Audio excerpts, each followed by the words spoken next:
A paz do Senhor, estamos aqui para continuar o estudo sobre o livro de Colossenses, a epístola de Paulo aos Colossenses. No capítulo 1, versículos 15 e 16, está escrito que tudo foi criado por meio dele e para ele. Paulo vai escrever essa epístola aproximadamente no ano 60 e ele vai estar preocupado com os colossenses para que estes não venham a aprender doutrinas enganosas, falsas. E ele mesmo preso vai enviar essa epístola para que os colossenses sejam animados, fortalecidos a permanecer na sua fé. E no capítulo 2, nós vamos ver que essas advertências acerca das falsas doutrinas estão descritas desde o versículo 4 até o versículo 23. O capítulo 3, ele começa com uma exortação tanto à santidade quanto ao amor fraternal, ao amor entre os crentes, entre os cristãos. Paulo vai exortar aqueles colossenses a serem santos, a buscar a Cristo verdadeiramente e também a estarem sempre amando uns aos outros, se fortalecendo. E nós podemos ver que no versículo 14 do capítulo 3, Paulo fala sobre a caridade. E sobre tudo isso, revestivos de caridade, que é o vínculo da perfeição. Em algumas versões você pode ver que vai estar escrito revestivos de amor, porque o amor e a caridade, eles têm um sentido semelhante na Bíblia. E a paz de Deus, para a qual fostes chamados em um só corpo, domine em vossos corações e sejam agradecidos. A palavra de Cristo habite em vós abundantemente, em toda sabedoria, ensinando-vos e admoestando-vos uns aos outros com salmos, hinos e cânticos espirituais, cantando ao Senhor com graça em vosso coração. Esses são os conselhos de Paulo para que aqueles habitantes vivam guardando o outro, exortando o outro, mas sempre no amor, sempre debaixo de uma paz excelente, uma paz que vem de Deus, com sabedoria. Paulo também vai falar dos deveres domésticos, e Paulo aqui não vai falar só para um grupo de pessoas, mas para todos. Ele fala para as mulheres estarem sujeitas aos maridos, mas ele fala também para os maridos, para amarem as suas mulheres. Ele fala para os filhos serem obedientes, mas em contrapartida ele fala também no versículo 21 para os pais não irritarem os seus filhos. Então veja que Paulo, ele não vai fazer com que um grupo prevaleça sobre o outro. Um tem um papel, o outro tem também. Se a esposa tem um papel, o marido tem também. Se os pais têm um papel, os filhos têm também. E ele também vai falar sobre servos e senhores. Claro que servos é uma nomenclatura da época que não existe mais. Nós não temos mais essa questão de servos, mas podemos entender como pessoas que trabalham para outras. Obedecem tudo aos vossos senhores, não servindo na aparência. E tudo quanto fizerdes, esse versículo é bem forte, bem interessante. Está no capítulo 3, versículo 23. E tudo quanto fizerdes, fazei-o de todo o coração, como ao Senhor e não aos homens. Isso é bem interessante, sabe por quê? Fala do bom testemunho. Tudo quanto a gente for fazer, faça o melhor possível. Para quê? Ah, mas eu estou fazendo para tal pessoa? Não. Primeiramente, nós estamos fazendo como se fosse para Deus. Se nós vamos arrumar uma casa, arrumemos a casa de tal forma como se fosse para agradar a Deus e não a homem nem a mulher. Esse versículo ele é bem interessante para falar dos bons testemunhos que os cristãos têm que dar. Chega de cristão dando mau testemunho, chega de cristão sendo apontado como desonesto, como preguiçoso, como aquele que fica se segurando, porque eu sou crente, que eu estou numa igreja e por isso eu não vou fazer as coisas como devem ser feitas. A palavra do Senhor diz justamente o contrário, porque somos cristãos, temos que fazer tudo com excelência, porque tudo na verdade é para o Senhor. Quando nós damos bom testemunho, quando nós somos excelentes, nós estamos dando bom testemunho para o Senhor. e falando de nós mesmos enquanto santos, separados, agraciados por Deus. Paulo fala para sermos agradecidos. O capítulo 4 vai falar sobre a justiça e vai exortar tanto a oração quanto a sabedoria. Perseverar em oração. Capítulo 4, versículo 2. Velando nela com ações de graça. Ou seja, você ora, mas você agradece. Você pede, mas você agradece. Não se esqueça de ser grato ao Senhor por todas as beneficências, os livramentos, as graças que o Senhor tem sobre a sua vida.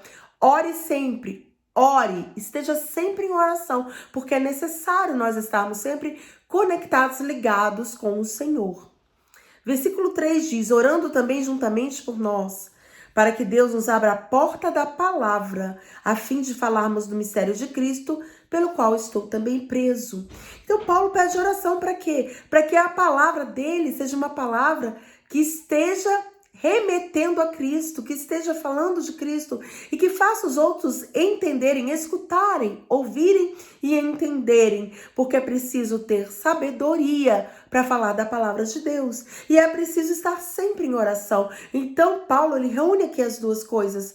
Não adianta oração se você não tiver sabedoria, não adianta só sabedoria se você não tiver em constante oração, para que o manifeste como me convém falar. Andai com sabedoria para com os que estão de fora, remindo o tempo. A vossa palavra, versículo 6, seja sempre agradável, temperada com sal, para que saibais como vos convém responder a cada um. Nossa palavra, ela não pode ser agressiva. Nós temos que ter uma palavra temperada com sal. Por que ele está falando? Da mesma forma que Jesus falou. Seja o sal da terra. O sal demais, ele torna a comida insuportável. E de menos, torna a comida sem sabor, insípida.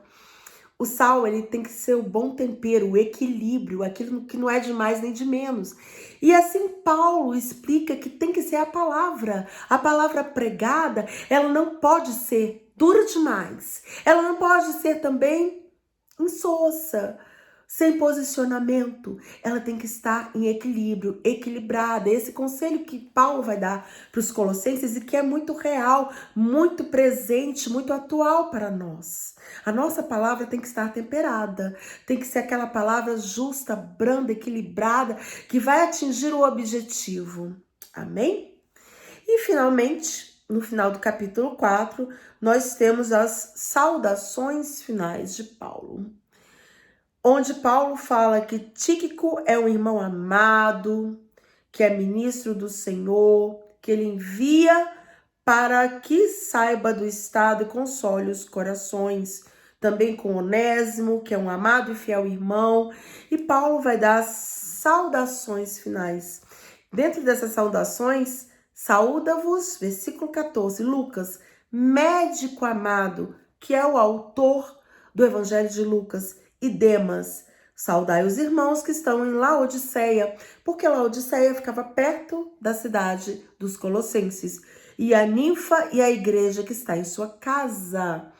E quando esta epístola tiver sido lida entre vós, fazei com que também o seja na igreja dos Laodicenses, e a que veio de Laodiceia, lede a vós também. Ou seja, a palavra seja pregada em Laodiceia, e lá as cartas que foram escritas para Laodiceia e para os colossenses sejam lidas e sejam trocadas. E Paulo saúda os irmãos. E ele fala no final, lembrai-vos das minhas prisões, a graça seja convosco. Por que lembrai-vos das minhas prisões? Porque ele mesmo preso está preocupado com a igreja, está enviando a igreja aquela palavra que precisa ser enviada, para que eles se amem, se juntem, estejam sempre um suportando o outro, um levantando o outro. Porque exortar não é brigar, como muitos pensam. Exortar muitas vezes é levantar. Ei, você aí que está abatido, se levante, vamos orar junto. Vamos estar comigo aqui, vamos ler a palavra. Isso também é exortação. As pessoas confundem exortação com, você fez isso, você fez aquilo, como se fosse um apontar de dedo e um julgamento. Lembre-se, acusador é o diabo, viu? Exortar significa que você vai chamar para si, você vai fazer o despertamento daqueles irmãos, exortando, cantando, como ele está falando ainda no capítulo 3, né? Admoestando uns aos outros, cantando, levantando uns aos outros, cantando, salmodiando, adorando a Deus. Paulo está lá na prisão, mas ele está preocupado para que os irmãos estejam em união adorando a Deus e que eles não caiam ouvindo falsas doutrinas, heresias.